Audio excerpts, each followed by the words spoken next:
السلام علیکم ورحمۃ اللہ وبرکاتہ۔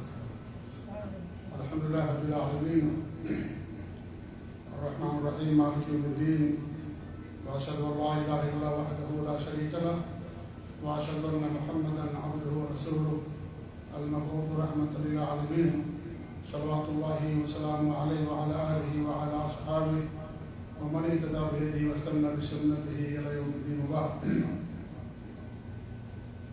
اللہ کے فضل و کرم اور اس کی توفیق سے ہر ہفتہ اصول ایمان کی شرح آپ کے سامنے کی جاتی ہے۔ اللہ تعالیٰ سے دعا ہے کہ رب العالمین ہمیں اپنے دین کا علم حاصل کرنے، اس پر عمل کرنے کی توفیق عنایت فرمائے، اور اللہ رب العالمین ہمارے ایمان کو پختہ عطا کرے، ایمان اور دین پر ثابت قدمی عطا فرمائے، آمین رب العالمین۔ آج کا جو باب ہے وہ ہے الجدل والسبب الضلال، یعنی کٹ حجتی گمراہی کا سبب ہے۔ جدل کے معنی ہوتے ہیں کٹ حجتی، کسی کی بات کو نہ ماننا۔ دلیل واضح ہے، آیتیں حدیثیں سب کچھ واضح ہے، اس کے باوجود بھی انسان حق کا انکار کر دے اور کٹ حجتی کرے اور قرآن و سنت کا یا حق کا انکار کرتے نہ مانے، اسے جدل کہا جاتا ہے، اور یہ گمراہی کا سبب ہے۔ انسان اس کے ذریعے سے کفر کے راستے کو بھی اپنا لیتا ہے، پہنچ جاتا ہے، اور صحیح راستے سے بھٹک جاتا ہے۔ جب انسان کٹ حجتی کرتا ہے تو اس کے ذریعے سے اپنی بدعملی کو اور جو اس کے ایمان کے اندر نقص ہے، کمی ہے، اس کو چھپانا چاہتا ہے۔ اسی لیے دلیل آ جائے، کتاب و سنت کی واضح دلیل ہمارے تک پہنچ جائے، ہمارے لیے اس کا ماننا ضروری ہے، اس پر عمل کرنا ضروری ہے۔ اس کے لیے اپنی عقل سے یا اس طریقے سے کٹ حجتی کرنا اور کتاب و سنت کے نصوص کو، دلیلوں کو چھوڑ دینا، انکار کر دینا، یہ کیا ہے؟ یہ گمراہی کا سبب اور ذریعہ ہے۔ اس کے تحت مصنف رحمۃ اللہ علیہ نے ایک حدیث پیش کی ہے جو ترمذی ابن ماجہ کی حدیث ہے اور حسن درجے کی ہے۔ علامہ البانی رحمۃ اللہ علیہ نے اس کو حسن قرار دیا۔ حدیث یہ ہے، وعن ابی امامہ رضی اللہ تعالی عنہ مرفوعا ما ضل قوم بعد هدى كانوا عليه الا اوتوا الجدل ثم تلا قوله تعالى ما ضربوه لك الا جدلا بل هم قوم خصمون۔ ابو امامہ رضی اللہ تعالیٰ عنہ سے روایت ہے کہ اللہ کے رسول صلی اللہ علیہ وسلم نے ارشاد فرمایا کہ جو قوم ہدایت کے بعد گمراہ کر دی جاتی ہے وہ جدل کی بنا پر ہوتا ہے۔ پھر آپ نے اس آیت کریمہ کی تلاوت کی، ما ضربوه لك الا جدلا بل هم قوم خصمون۔ انہوں نے آپ کے لیے تو صرف کٹ حجتی کی ہے، اور یہ جھگڑالو قوم ہے۔ کون سی قوم ہے؟ جھگڑالو قوم ہے۔ مکہ کے مشرکین تھے، ان کے بارے میں اللہ رب العالمین نے بیان فرمایا۔ اس حدیث کی روایت کرنے والے ابو امامہ ہیں رضی اللہ تعالیٰ عنہ، مشہور صحابی میں سے ہیں، صحابہ میں سے ہیں۔ ان کا نام تھا سدی بن عجلان رضی اللہ تعالیٰ عنہ، اور یہ ان صحابہ میں سے جنہوں نے صلح حدیبیہ میں شرکت فرمائی اور بیعت رضوان میں شرکت کی۔ درخت کے نیچے جب آپ نے بیعت لیا تو اس میں یہ بھی شریک تھے، اور اللہ کے رسول صلی اللہ علیہ وسلم کے ساتھ بہت سارے جنگوں میں، غزوات میں وہ شرکت فرمائی۔ ایک مرتبہ ہمارے نبی صلی اللہ علیہ وسلم کے پاس تشریف لائے اور ان سے کہنے لگے کہ ہمارے لیے، اور ایک جنگ میں وہ تشریف لے جا رہے تھے، تو ان سے کہنے لگے کہ ہمارے لیے دعا کر دیں کہ اللہ تعالیٰ ہمیں شہادت نصیب فرمائے۔ تو اللہ کے رسول صلی اللہ علیہ وسلم نے فرمایا، اللہم سلمہم وغنمہم، اللہ تعالیٰ تو ان کو صحیح سلامت رکھ اور ان کو مالی غنیمت عطا فرما۔ اس کے بعد جنگ سے واپس آ گئے، جنگ میں فتح ملی مسلمانوں کو۔ پھر دوسری بار جنگ کا موقع آیا، پھر ہمارے نبی کے پاس گئے اور ان سے کہنے لگے کہ میرے لیے شہادت کی دعا کر دیجیے۔ پھر ہمارے نبی نے ان کے لیے دعا فرمائی، اللہم سلمہم وغنمہم، کہ اللہ تعالیٰ تو انہیں سلامت رکھ اور انہیں غنیمت عطا فرما۔ 3 مرتبہ ایسا ہوا۔ پھر وہ کہتے ہیں کہ میں اللہ کے رسول صلی اللہ علیہ وسلم کے پاس گیا اور میں نے کہا کہ مجھے کوئی سے عمل بتائیے